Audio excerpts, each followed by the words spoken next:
Vanja Trkman vam voščim, dober dan na valovih Radia Robin, pa je tu 10. sezona korakov do uspeha. En aplavz smo čakali in doživeli.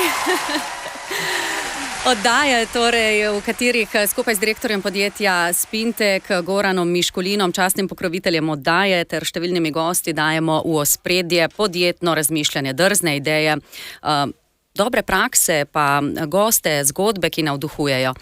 Čestitke tudi vam, gospod Goran Miškulin, in dobrodošli ponovno v studiu Radia Robin. Lep pozdrav tudi z moje strani.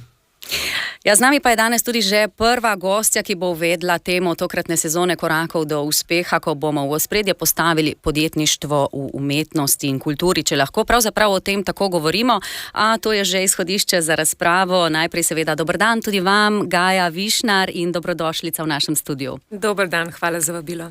Gaja, samo na kratko predstavitev. Izhajate pravzaprav, korenine imate na goriškem, igralstvo vam je bilo položeno v zibelko, to sem brala v več intervjujih. Ljubezen do igre vas je vodila tudi čez lužo, kot radi rečemo, torej v Ameriko, kjer ste se igralsko izpopolnjevali, prijeli številne nagrade. No, gotovo vas to vprašajo številni, pa vendar, s katerim ste najraje sodelovali ali pa katera sta bila tista znana imena, s katerimi ste delali? Sodelovala sem z veliko zelo zanimivimi ljudmi, predvsem. Najbolj bi recimo mogoče poudarila John Patricka Shanleya, s katerim sem sodelovala v par gledaliških procesih in sem imela res priložnost videti, kako se tam nek drug način dela, kjer je avtor res zraven pri gledališki predstavi do same premiere in spreminja besedilo glede na reakcije publike v bistvu vse do konca. No, tako da to je nek koncept, ki ga pri nas ne poznamo, pri nas se v bistvu premiera zgodi na začetku in potem predstava zaživi, tam je pa neko obdobje tako imenovanih previews, ki je v bistvu testno obdobje za igralce in za avtorje v tem primeru, ker je bil zraven, da lahko predstavo res naredi bolj relevantno za občinstvo. Tudi te razlike bomo obelodanili ali pa vsaj primerjali v nadaljevanju. No, sedaj, ko veste, kdo so gostje, pa bi vas rada samo najprej spomnila, kaj vse smo že prehodili v teh korakih do uspeha. Nabralo se je zares ogromno lepih zgodb, gostili smo preko 150, lahko rečemo, podjetnikov, oziroma imeli preko 150 oddaj. In podjetnike, nekatere smo ravno zato ob tej priliki povprašali, kako gledajo na korake do uspeha, pa jim kar prisluhnimo. Izzivov sem dobil jaz osebno ogromno, očitno je zelo poslušana oddaja, se mi pa zdi, da rabimo več takih oddaj, ker danes smo prebombardirani z dezinformacijami, bombardirani smo vsak dan z ogromnim številom nekih negativnih novic iz celega sveta in rabimo kakšne malo bolj pozitivne, kakšne malo bolj življenjske in konstruktivne, take, ki nam res lahko pridejo prav. Tako da jaz vidim to dajo dejansko kot eno iskrico upanja tle v našem koncu in je prav, da se tudi spoznamo, tudi podjetniki med sabo, tudi druge zgodbe so zanimive in jaz želim še naslednjih 10, 20 ali pa 50 let teh oddaj na vašem radiju. Po mojem mnenju so take oddaje zelo dobrodošle, ker pač gospodarstvo je treba spodbujati, je treba spodbujati nove ideje in mlade ljudi, da se pridružujejo svojim izzivom in da jih tudi uresničijo. Tako da vidim res veliko dodano vrednost v takih oddajah. Ravno tako kot slovenski športniki, ki dosegajo vrhunske uspehe v svetovnem merilu, je ravno tako veliko jeder v gospodarstvu in tudi v kmetijstvu, ki so v samem vrhu. In morda je to včasih preveč spregledano in zato vse pobude, vsako dogajanje, ki spodbuja mlade k novim idejam, ko prikazuje, da je moč uspeti tudi z znanjem, delom, z vztrajnostjo, je zelo dobrodošlo in celo bi si želeli veliko več tega v Sloveniji. Hvala Tomiju Iljašu, Daliborju Kosmini in Silvanu Pršolju. Tako malce v Novo Gorico, Krasu, Goriška Brda smo pokukali. Goran Miškulin, kako pa sami gledate na te pretekle edicije?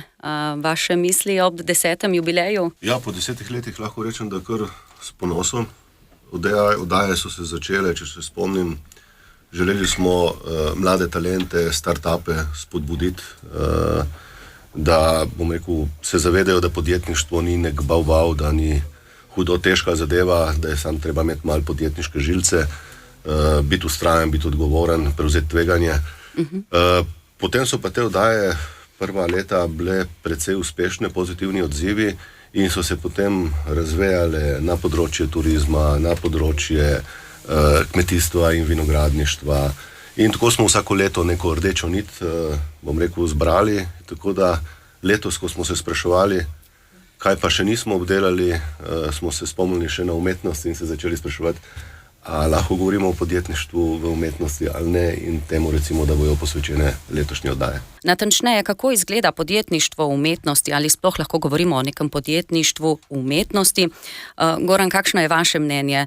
Pa glede na to, da ste podjetnik, uspešen podjetnik, je potrebno tudi kaj umetnosti kot podjetnik, kreativnosti, navdiha? Ja, pri vodenju moje firme, gospodarske družbe, težko bi govoril o umetnosti, mogoče o kreativnosti. Ne vem, že pri bilancah moraš biti včasih malo kreativen, da se optimiraš stvari, pa še kje tudi pri razvoju, tudi v proizvodnji.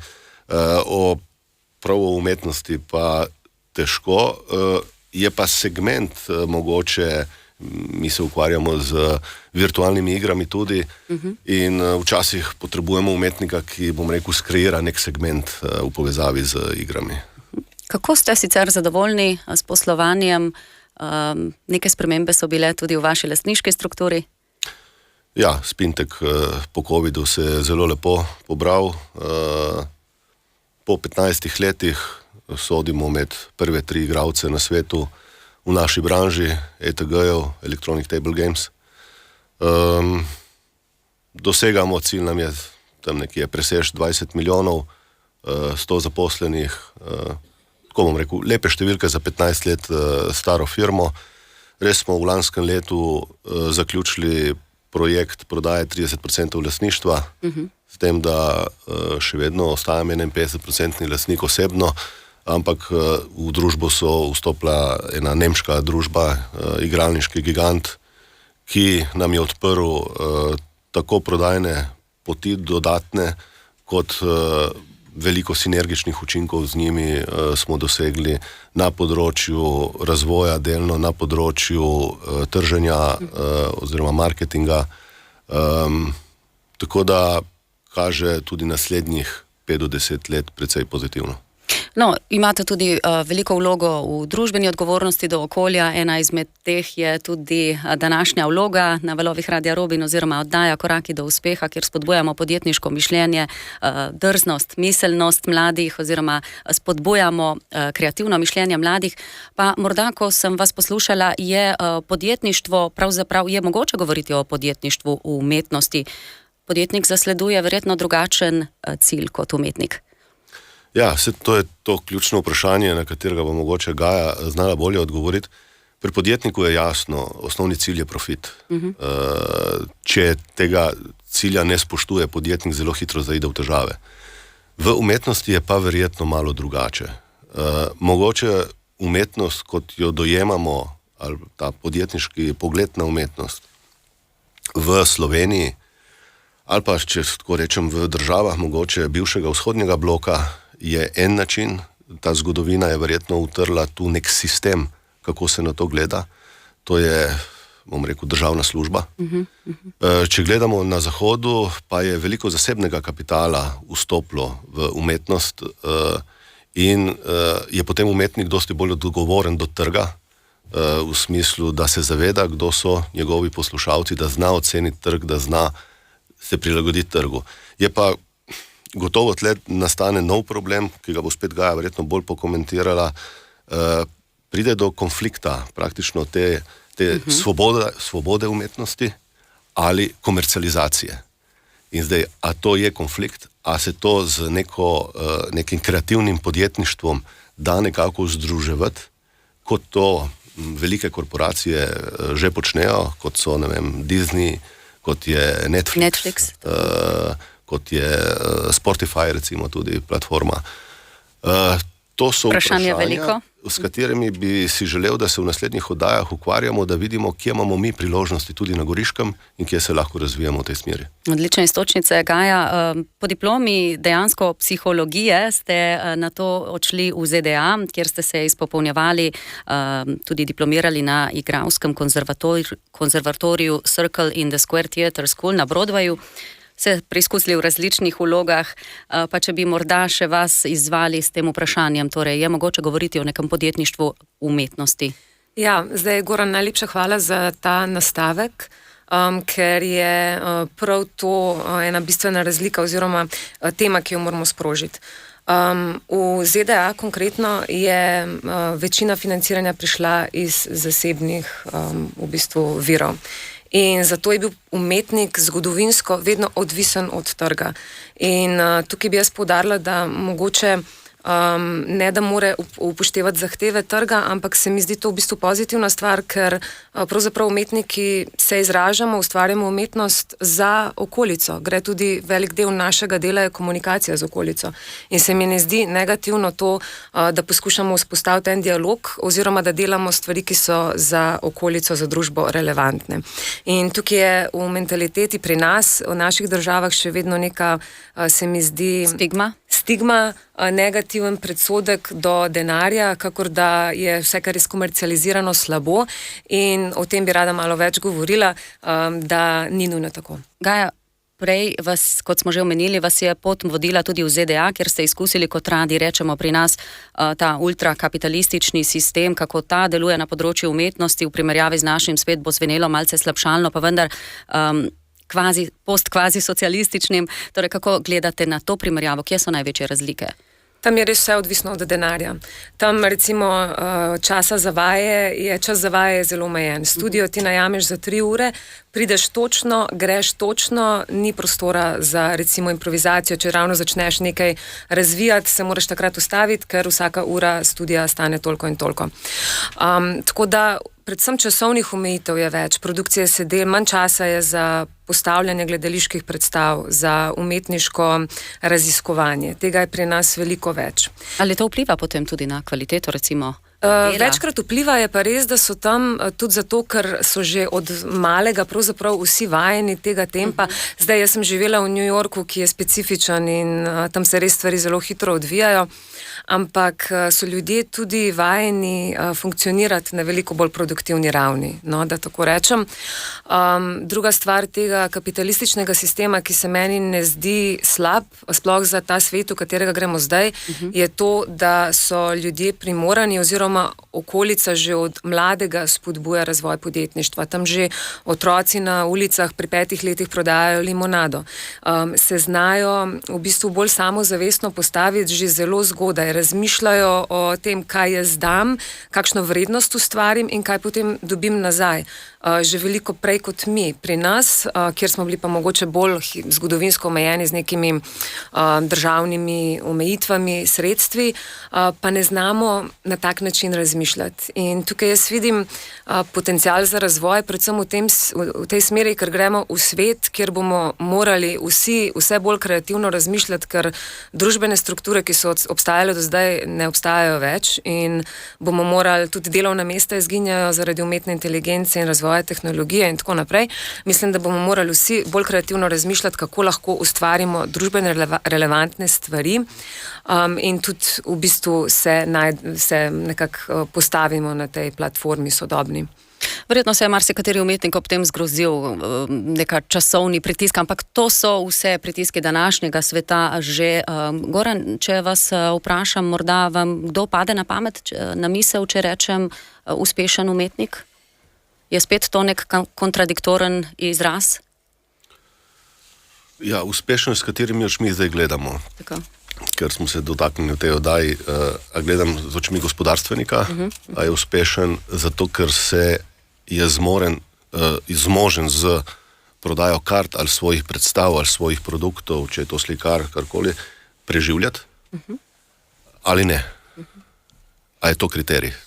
Zdaj, to je vprašanje. Če izhajamo iz te predpostavke, recimo prepoznan, gre verjetno z roko v roki eno in drugo, torej nek uveljavljen, ki se postavi na zemljevid, ki ga prepoznajo, verjetno pa to ni spet povezano z nekim prihodkom na drugi strani. Skratka, tukaj smo spet pri tem osnovnem vprašanju, verjetno, kaj ne? Ja, jaz bi tle rekel tako, da verjetno se tudi na državnem nivoju odloča in verjetno se ni enostavno odločiti. Na eni strani imamo umetniško svobodo, ekstremno umetniško svobodo, javno financiranje pa prazno dvorano. Na drugi strani imamo razumevanje trga, zasebni kapital, drage karte, ki se razprodajo in polne dvorane. In zdaj, kaj je prav? Verjetno ne en, ne drug ekstrem ni najbolje. Kje je zdaj ta pametna sredina? Ne vem, to morajo povedati strokovnjaki na tistem področju. Kje je po vajni oceni danes priložnost, največja priložnost za umetnike, da najdejo svoje občinstvo? Tržna niša se zdi nekoliko groba, ampak vseeno v tej smeri, torej si umetnik vedno želi prepoznavnosti, kako usklajevati zahteve množice in ostati zvest sam sebi. To so vprašanja, ki smo jih že delno načeli. Gaja, vaše mnenje? Ja, jaz bi se navezala na to, kar je Goran spet zelo dobro nastavil. In sicer na to v bistvu razliko prazne dvorane, polne dvorane in tako naprej. Zdi se mi, da je napačno razmišljanje, da je skomercializiranost nujno slabo. In to je nekaj, kar veliko umetnikov pri nas nekako kritizira, da se je treba skomercializirati, ker ni dovolj interesa za kulturo, kar se meni, kot sem že na začetku omenila, ne zdi narobe, zato ker konec koncev vedno iščemo, kaj lahko damo družbi. In mislim, da je pomembno, tako kot ta primer, ki sem ga na začetku zato navedla, da vidimo odzive publike, ko nekaj delamo, in potem vidimo, ali to ljudem daje neko vrednost ali ne. Zato ker konec koncev tudi mi hočemo, da bi publika prepoznala vrednost tega, kar jim mi dajemo, da bi bila na ta način umetnost mogoče malo bolj smatrana kot storitev z tega stališča, da bi bili tudi ljudje pripravljeni nekaj vložiti v to. Tako kot greš v kozmetični salon, ker prepoznaš vrednost, greš na neko prireditev, zato ker veš, da boš dobil nekaj za svojo dušo tam.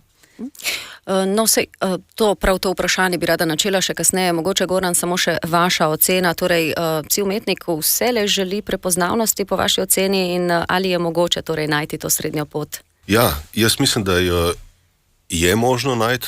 Mislim, da tudi zahodne države to precej dobro tudi iščejo, optimirajo. Kar sem prej povedal, dva ekstrema. Zdaj pa, kaj bi bil recimo cilj, to je čisto moje osebno mnenje, je, da trg mora biti primarni mehanizem. To ne pomeni, da je treba zanemariti ali pa pretirano znižati ponder, staviti javna vlaganja, recimo. Bom rekel, umetniške svobode. Naj bo prisotna, ampak v luči trga, v luči, kaj je trg sposoben, tudi v luči vzgoje trga, če temu tako rečemo. Ampak trg je bistvo. Se pravi, se bolj opreti na zasebni sektor? To je zdaj z vidika financiranja tudi. Se mi zdi, da zasebni sektor bi moral, če zdaj govorimo v Sloveniji, bi moral biti bolj prisoten. Videti tudi potencial v tem nekako. Mislim, da ker zasebni sektor avtomatično prinese karakteristike podjetništva. Ker seveda, če vloži denar, hoče tudi skrbeti, da se ta denar vsaj malček oplemeniti. Tudi če je dobro nameren, pa reče, ker je umetnost, ni potrebno dosegati ne vem kakšne profite, ne?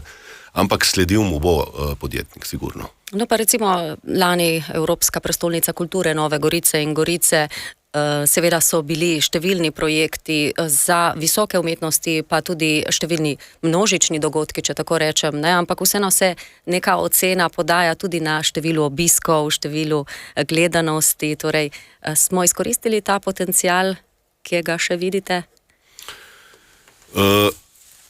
Glede EPK-ja bi rekel tako, najlažje je kritizirati, veliko kritike je okrog EPK-ja, ampak mislim, da so precej dobrega naredili. Tisto, kar je mene zmotilo, je vključevanje. Širše vključevanje. Torej, vključili so precej, za moj okus, nisem strokovnjak na tem področju, ozek krog ljudi. Če dam primer, sem iz občine Renče Vogrsko, Zoran Mušič. O njemu se je veliko govorilo, ampak naša občina kljub trudu ni bila vključena z ničemer, niti z enim dogodkom o Zoranu Mušiču, ki bi pustil nek pečat tudi v naši občini dolgoročno. Ta del bi bil malo kritičen.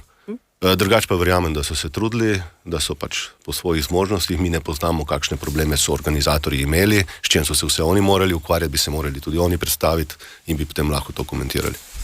Gaja, vaša ocena? Evropska prestolnica kulture je nekako predstavila različne vidike, različne pomembne zgodbe tega območja. Se je skrivala še kakšna priložnost? Jaz mislim, če odgovorim na tole prepoznavnost je pomembna, tako za samostojnega ustvarjalca kot za neko regijo, naprimer. In EPK je naredila veliko za prepoznavnost te regije, mislim pa, da je tukaj nek val, ki bi ga bilo še dobro jadrati.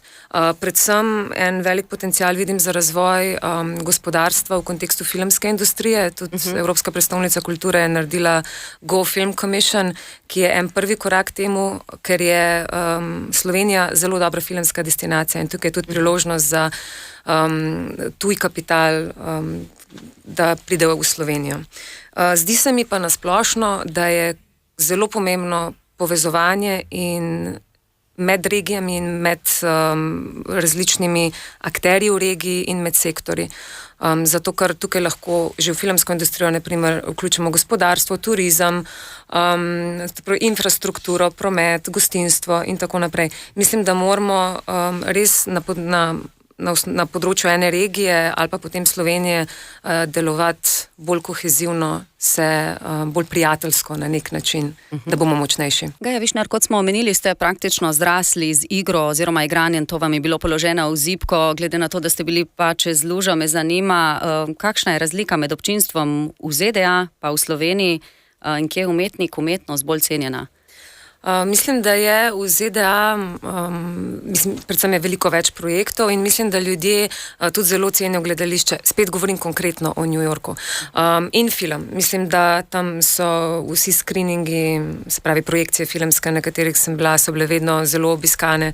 Gledališča tudi, še vsaka najmanjša predstava je nekako uspela pridobiti publiko. Tako da mislim, da je kultura podpiranja umetnosti oziroma prizoritvene umetnosti malo bolj močna kot pri nas. Pri nas se mi zdi, da je scentralizirana na gledališča. Tukaj pri nas imajo ljudje abonmaje in potem hodijo ves čas samo v ta gledališča. Je pa težko pritegniti pozornost kot nek samostojen ustvarjalec, ker so ljudje navajeni na njih, hodijo po nekih ustaljenih tirih in tudi tukaj mislim, da je priložnost za mlade, da najdejo kreativne načine, kako pokazati ljudem, da je lahko tudi drugače, da so vsebine lahko najrazličnejše, spet kako se vzpostaviti s tem svojim umetniškim izrazom, ki si ga želijo na našem trgu. Mislim, da se da in da moramo tukaj mlade opolnomočiti v tej smeri. Prav na področju filma ste omenili, da ima Slovenija ali pa celo tudi Goriška regija še velike priložnosti. Zakaj?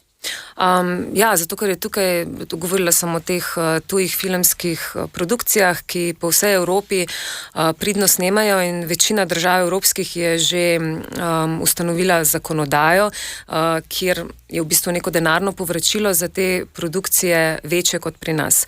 Kar pomeni, da potem postanejo to zelo privlačne snemalne destinacije, ki prinesejo veliko v državni proračun. Česar se pri nas nekako še gospodarstvo ne zaveda, pri nas je filmska industrija financirana predvsem iz Ministrstva za kulturo, bi pa bila lahko tudi iz Ministrstva za gospodarstvo, zato ker je tukaj res velika priložnost za napredek. Tako da v tem smislu bi jaz morda tudi v tej oddaji malo več govorila, da se razširi vest, da je to lahko neka priložnost za državo, ne samo strošek za državo. Tudi veliko zanimanja je, če se le spomnimo recimo snemanja filmov na Kaninu ali pa recimo v Piranu na zadnje, kaj ne? Ja. In ti filmi so res lepo vsoto prenesli v državni proračun, tako da mislim, pozivam ministrstva, da se za gospodarstvo predvsem, da se na tej točki malo bolj angažira, ker tudi, če bi se več vlagalo v filmsko industrijo, bi bile naše produkcije na višji ravni in bi tudi prepoznavnost Slovenije zrasla. Goran Miškulin, kam raje zahajate, v kinodvorane ali v gledališča? Raje v gledališča, kino se je že preselil domov počasi. Aha, se pravi, potrjujete nekako to tezo od Gaje. Kakšen je torej vaš pogled? Ima tudi Goriška, odnosno seveda Slovenija, priložnost na tem področju? Gotovo. Jaz mislim, da v Sloveniji imamo precej dobrih umetnikov. Mislim pa, da model funkcioniranja umetništva mogoče ni najboljši. Mogoče, jaz bi se vedno primarno vprašal, umetniško delo, ki ga ustvarja nekdo, za koga ga ustvarja? A ga ustvarja zase, da se zlije dušo na papir, da se izkašlja, ali ga ustvarja za publiko, za gledalce in poslušalce. In za tistega, ki ga ustvarja, tistemu se mora malo prilagoditi. Ne 100%, seveda mora sporočilo biti močno, seveda mora umetniški del biti pomemben, ampak mora se vedeti, kdo je kupec. Ja, če pogledamo v preteklost, recimo, je nekako dejstvo, da so vsi veliki umetniki nekako trpeli, da jih je zaznamovalo neko trpljenje pri svojem ustvarjanju. Gaja, po vaši oceni mora torej umetnik tudi trpeti? Ja, jaz mislim, da so bili uspešni tisti umetniki in je mogoče tako še danes, ki so iz tega osebnega izraza, se pravi zase, našli tudi nekaj za druge, kjer je potem se ta komunikacijski kanal vzpostavil. Tako da v tem smislu je morda tudi to res, da se velikokrat iz javnih sredstev financirajo neke predstave, neki manifesti, ki so predvsem zase in ne zazvenijo v širšem družbenem okolju. Tukaj je mogoče prostor za razmislek o tem, a je, če umetnik ustvarja samo zase, a je to smiselno strani financiranja, ne? Oziroma mora ta umetnik najti s podjetniškim načinom razmišljanja druge vire financiranja, da lahko funkcionira v prostoru, ne? Goran, mogoče vaš pogled še na ta vidik umetne inteligence v umetnosti. Tega je seveda vse več v svetu podjetništva, tudi lahko prek raznih platform bolje, hitreje sledimo raznim umetniškim delom. Kako gledate na ta segment?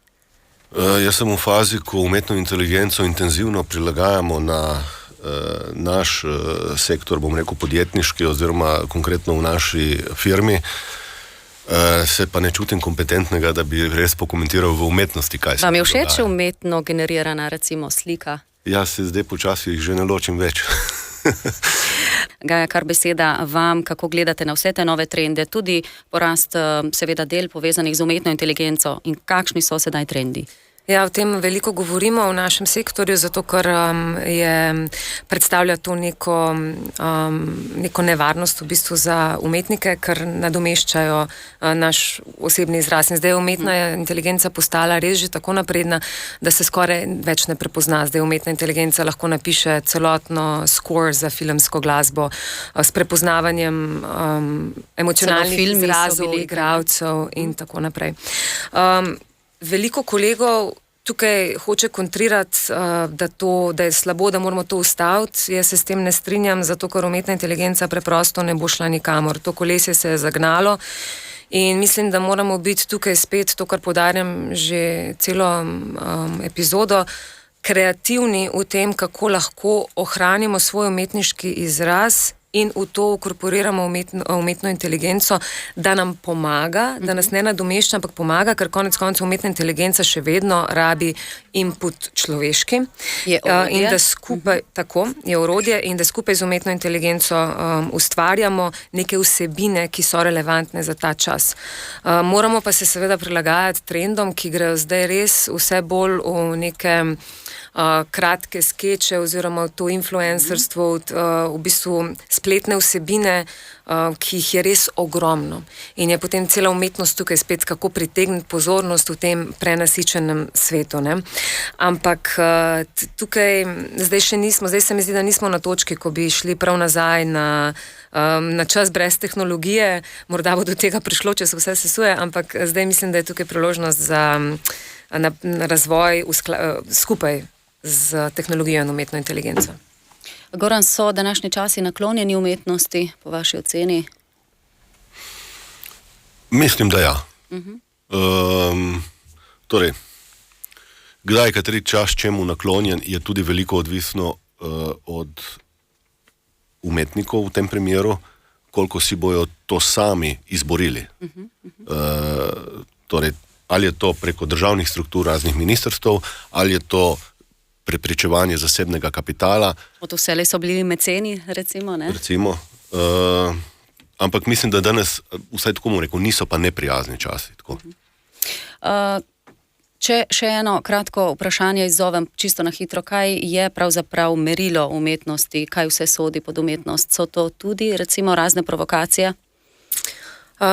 Jaz bi rekla, da ja, jaz mislim, da umetnost je, v bistvu umetniki so vedno nekako odražali svet okoli sebe, a ne, in so imeli močno notranjo potrebo potem, da sebe izrazijo preko komentarjev družbe. Ne. Tako da mislim, da je umetnost so najrazličnejši komentarji tega, kar se zdaj dogaja v svetu. Tudi o politiki nismo nas pregovorili, ampak v Sloveniji predvsem tudi kar se financiranja tiče ali pa kar se vsebin tiče, je imela politika vedno veliko vlogo in tudi stabilnost financiranja je odvisna od strank. Ne. Ampak jaz bi predvsem tukaj res rada mlade ali pa vse morda spodbudila, da razmišljajo izven teh okvirov, ki jih mi mogoče zgodovinsko poznamo.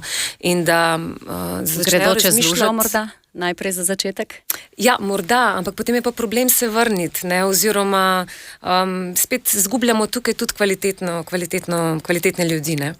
Tako da mislim, da jaz bi rada, da ustvarimo nek trg, ki ga morda zdaj ni, ne, da z neko svojo notranjo inercijo oziroma entuziazmom, ki ga imamo umetniki dejansko, začnemo ustvarjati tako platformo, na kateri hočemo ustvarjati v prihodnosti, da ne gledamo, da se ne omejujemo tako s temi financami ali pa omejitvami, ki jih dobimo od družbene ureditve, ampak da sprejmemo to v bistvu odgovornost in začnemo res nekaj svojega ustvarjati, ker mislim, da imamo potem, sploh če stopimo skupaj in sodelujemo, da si ne mečemo polen pod noge, da imamo tukaj neko veliko moč in lahko dosežemo napredek. Goran, je to podjetnost v umetnosti? Prav to, kar je omenila Gaja, torej bi to sodilo tudi pod to umetnost oziroma podjetništvo v umetnosti? Ne bi znal zdaj to nadaljevati, bi pa poudaril eno drugo zadevo. V Sloveniji kultura in podjetništvo ne komunicirata. Aha. In mislim, da je tu priložnost za naprej, da se kultura, pa tle bi dodal še tehnologijo in podjetništvo, da se to, bom rekel, združuje, ne ločuje. In jaz mislim, da tle je ta modernejši korak naprej, kako bomo umetnost pripeljali, bom rekel, više. Samo še za konec, Gaja, bi vas prosila, ali pa vas morda Goran, kakšno vprašanje bi zastavili našim naslednjim gostom? Eno štafeto si boste podajali tako v tokratni sezoni gostje? Ja, jaz bi predvsem rada videla čim več različnih gostov, da kako razmišljajo o teh stvarih, ne. Ker ko sem zdaj spraševala kolege, sem dobila vse od tega, da je podjetništvo pomembno in da kot samostojni podjetnik moraš razmišljati podjetništvo in so se tega sami priučili, do tega, da to pač ni prava umetnost in da je komercializiranost slaba. Tako da predvsem to vprašanje, ki sva ga načela na začetku, a lahko govorimo sploh o podjetništvu, o kulturi, to se mi zdi preko različnih gostov, da bi bilo smiselno preizprašati, tudi zato, da spremenimo potem način razmišljanja. Se strinjate, Goran? Ja, jaz se velikokrat najdem v vlogi sponzorja. Torej, pridejo z različnimi dogodki, pa pravijo, ja, dej sponzorirati. In tle se sprašujem, torej moje vprašanje nazaj je, zakaj ta dogodek se ne more sam pokriti sebe? Kaj mu manjka? Kje je problem? Odlične iztočnice, ki jih bomo zagotovo še v prihodnje razdelali, upam, z bodočimi gosti. Tako da najlepša hvala obema za obisk v studiu in seveda za pogovor. Srečno naprej.